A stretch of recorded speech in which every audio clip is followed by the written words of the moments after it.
Under a sky brushed with gold, an injured stranger washed ashore on a sleepy fishing village, his clothes torn, his hands bruised, and his memories shattered like broken glass. No one knew where he came from.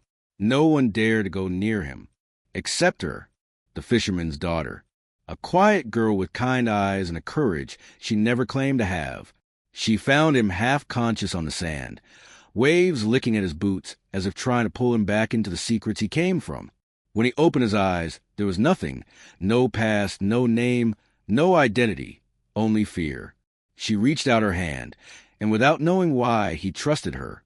She took him to her small wooden home, a place smelling of salt, warm tea, and the gentle chaos of a humble life. Her father, old and weathered like a cliff beaten by the sea, warned her that strangers meant trouble, but she insisted he stay until he recovered. Days turned into weeks. The man healed, but his memory didn't. He only remembered flashes. A woman's laugh, a crowd cheering, the sound of metal doors sliding shut, a voice threatening him in the dark. The fisherman's daughter gave him a name, Evan. It fit him somehow. She taught him how to mend fishing nets, how to cook the catch of the day, how to listen to wind to know when a storm was coming.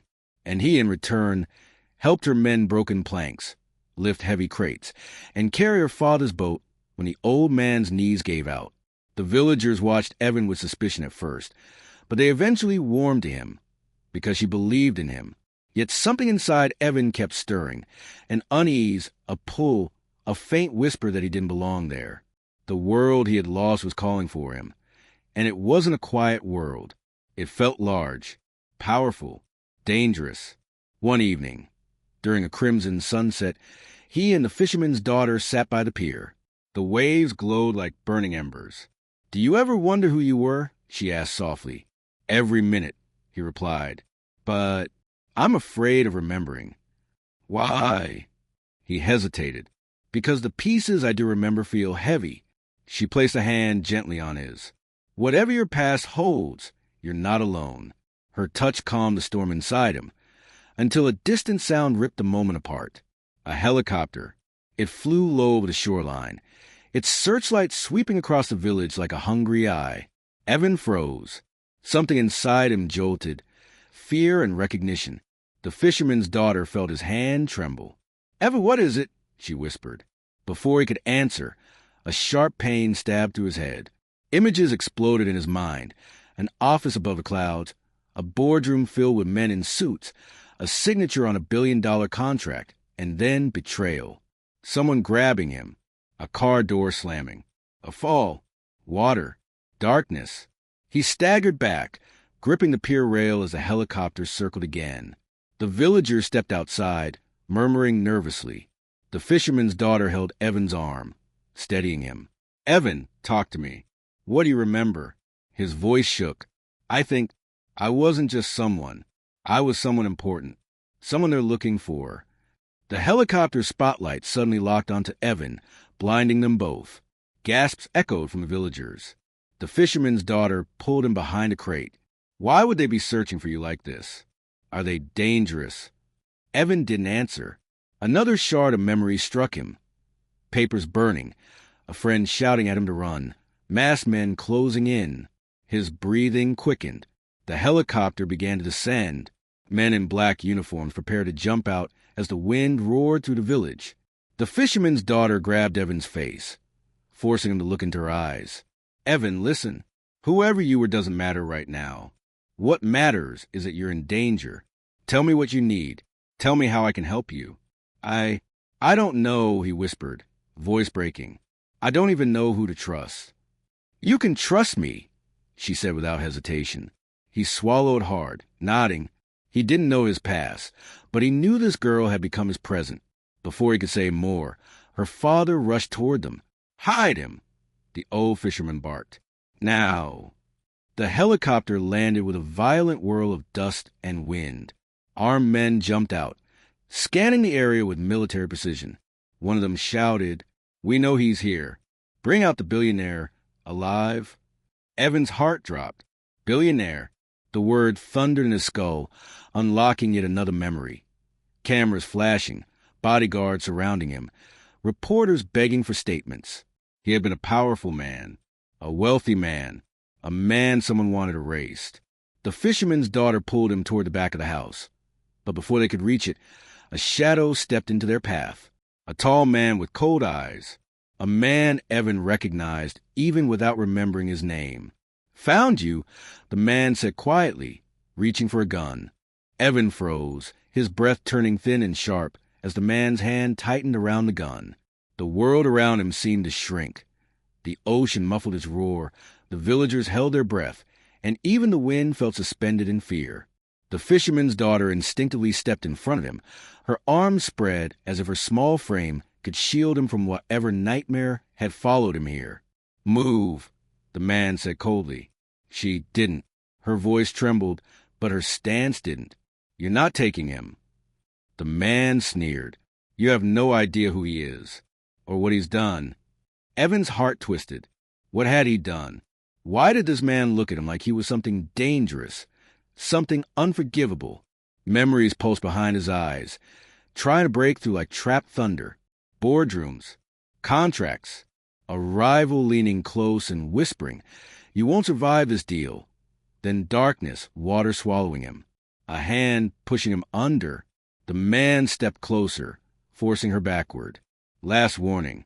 The fisherman's daughter swallowed, fear shining in her eyes, but courage holding her in place. "If he's dangerous, why are you hiding behind a gun?" A murmur rippled through the villagers. The man snapped. He seized her wrist, yanking her aside. She stumbled, but before she hit the ground, Evan lunged forward. His body moved on instinct. Faster than he understood, he grabbed the man's arm, twisted hard enough to force him to drop the gun, then shoved him backward. Gasps erupted around them.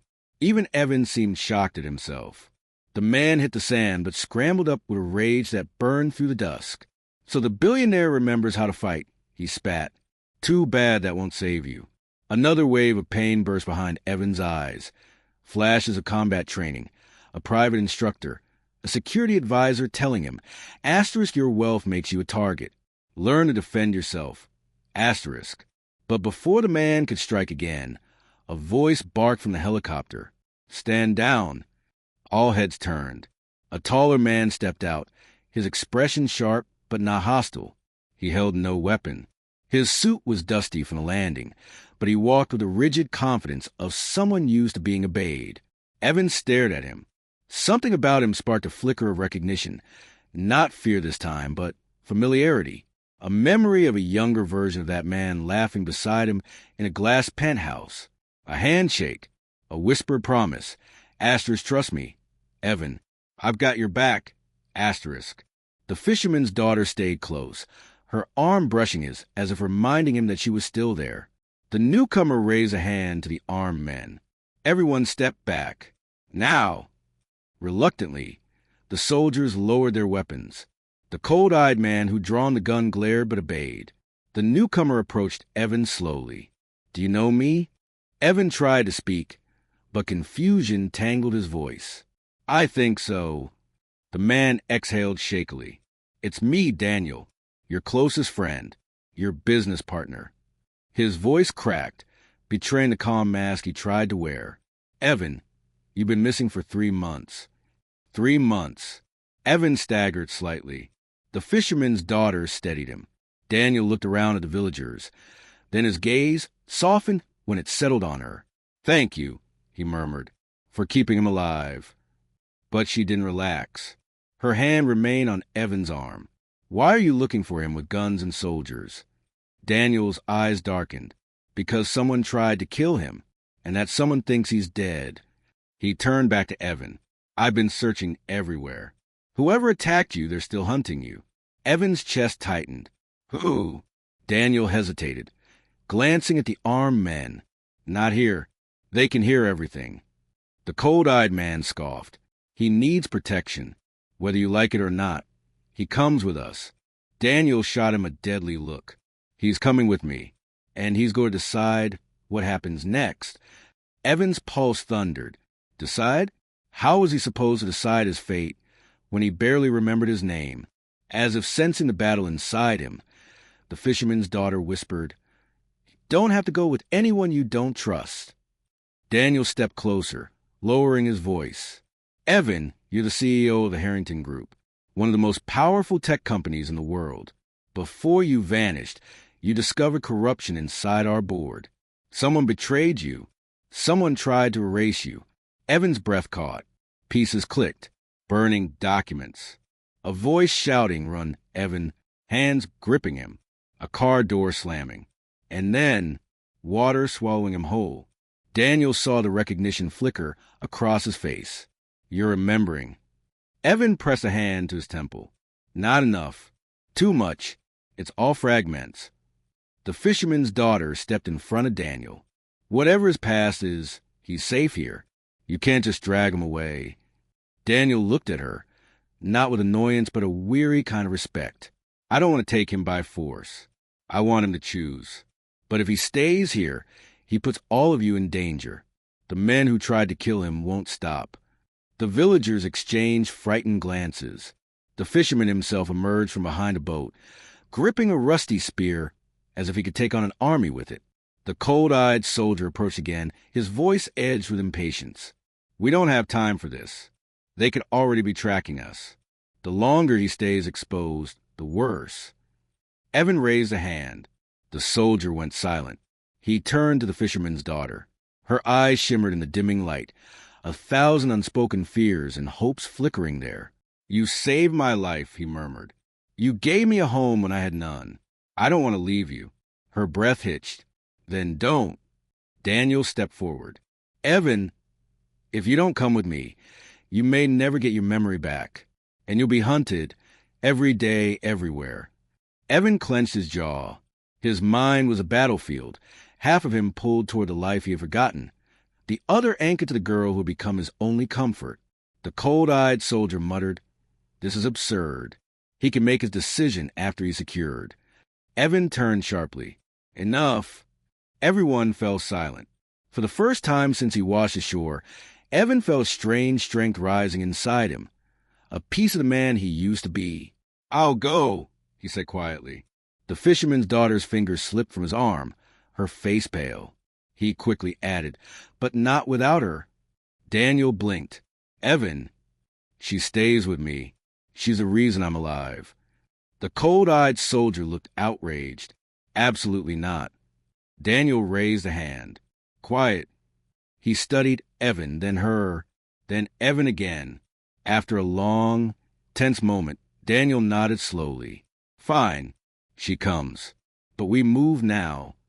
The fisherman's daughter drew a shaky breath, eyes wide with disbelief. But she didn't let fear stop her. She took Evan's hand. The helicopter blades roared back to life, sending sand swirling into the air as the villagers watched in stunned silence. Evan and the fisherman's daughter stepped toward the machine together, their fingers intertwined. Daniel climbed in first. The cold-eyed soldier glared but followed. Evan helped her into the cabin, then paused before entering. Something felt wrong. Some instinct, deep and primal, prickled at the back of his neck. As the helicopter lifted off the ground, rising above the humble village that had been his only refuge, a single thought cut through the chaos in his mind. Someone inside this helicopter doesn't want me alive. The helicopter thundered through the clouds, its light slicing through the darkness like knives searching for truth. Evan sat tense beside the fisherman's daughter, her small hand wrapped in his. Daniel sat across from them, his expression focused, calculating, but loyal. At least Evan hoped it was loyalty he sensed, and not something more sinister. The cold-eyed soldier stood near the door, arms crossed, gaze locked on Evan like a wolf waiting for a command to strike. Evan's instincts sharpened. Something was coiled in the air, a tension too heavy to ignore. Every thrum of the helicopter blades felt like a countdown. She leaned close to him.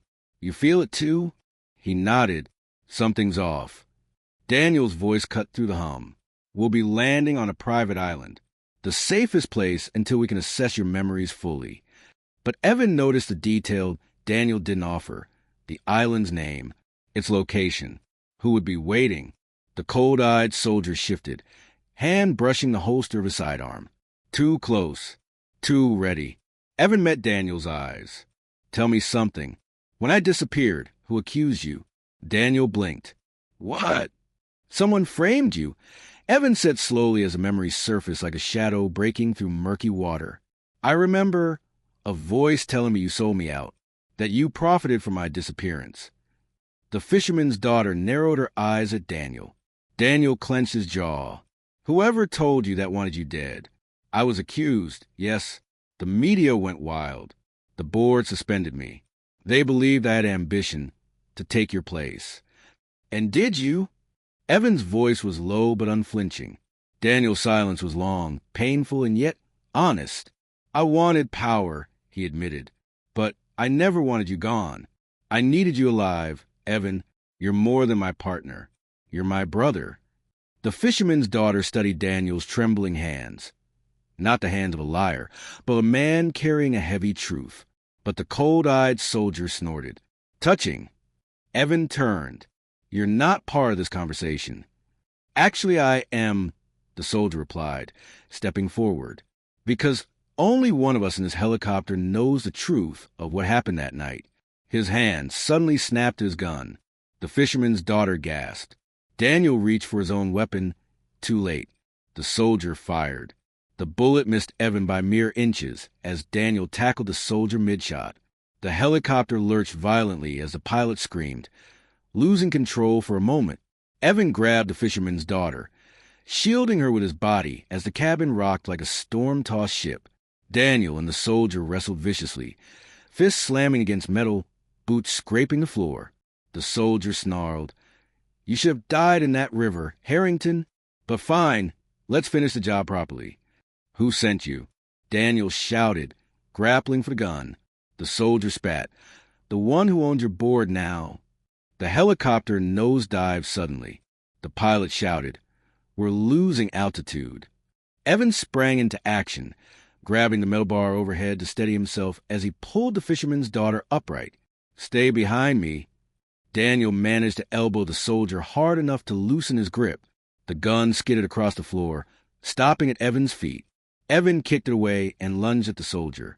He wasn't a trained fighter, but instinct, deep-rooted, defensive, feral, took over. With a surge of adrenaline, he pinned the soldier to the wall of the cabin.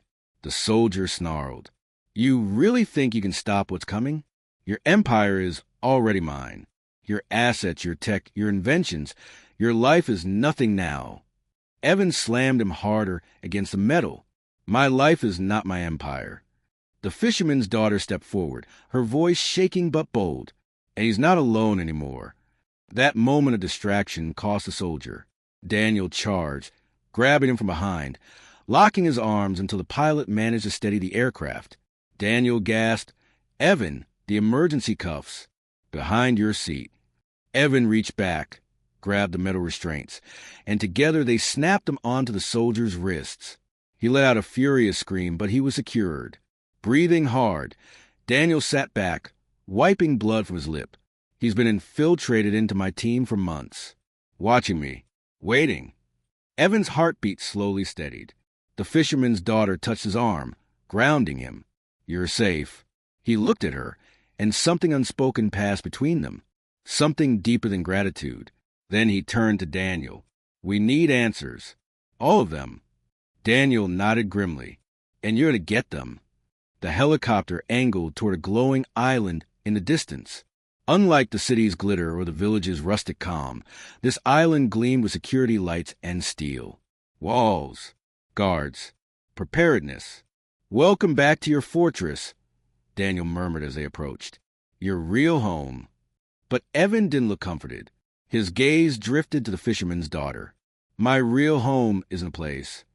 Her cheeks warmed, her hand tightening around his. The helicopter landed smoothly now that the threat was restrained. Dozens of elite guards rushed in, taking the soldier away.